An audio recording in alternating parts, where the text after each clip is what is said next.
coloniser, opposer les gens, retirer les richesses. Et tous ces dirigeants que vous voyez cravatés, ils font du gros français au Beba ou dans les avions, ils étaient tous là-dedans. Abbé,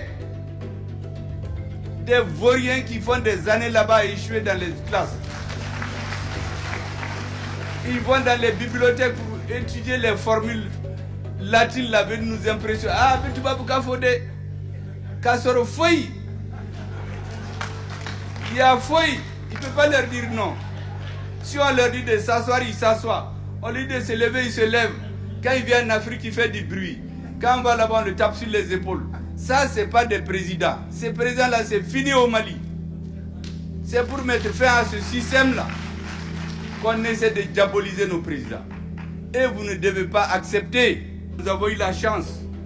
Les militaires sont venus. Moi, je les appelle les Monébodéons. Ils sont venus. Ces Monébodéons-là sont venus. Nous avons décidé de nous joindre à eux.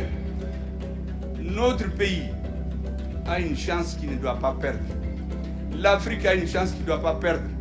Le Mali a placé une confiance aveugle en la communauté internationale. Cette confiance n'a produit que des effets estompés. Le Mali a été trahi en réalité de bonne foi. La volonté des autorités algériennes de vouloir maintenir le régime des sanctions des Nations Unies concernant le Mali. Au cours du sommet des non-alignés s'est tenu à Ouaga le mois dernier, l'Algérie a voulu maintenir le régime des sanctions de l'ONU alors que tout le monde a demandé de lever. Quand ils se sont opposés, c'est notre partenaire stratégique qui a posé son veto. Et on a renvoyé dans l'air ces fameuses et maudites sanctions. Les sanctions ont été levées grâce au veto de la Russie. Mais qu'est-ce que l'Algérie a à voir à maintenir des sanctions contre le Mali? Ils ont commencé à nous baga. Ils ont échoué. J'ai dit que même vous ne nous connaissez pas. D'ailleurs, récemment, je crois que j'ai vu des exercices militaires à la frontière du Mali. J'ai dit, mais ça, c'est la danse des diables. On montre à la télé pour nous impressionner. Nous, on ne peut plus être impressionnés par des images comme ça. Nous avons eu la chance, nous nous sommes retrouvés, et petit à petit, nous sommes allés jusqu'à la création de l'AES.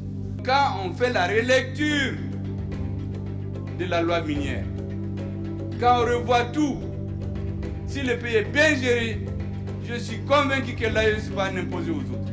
80 millions d'habitants, 2,80 millions de personnes, de surface, de kilomètres carrés. Premier producteur de coton, premier producteur de viande, premier producteur d'or. Une bonne organisation et des dirigeants convaincus feront que nous allons nous en sortir.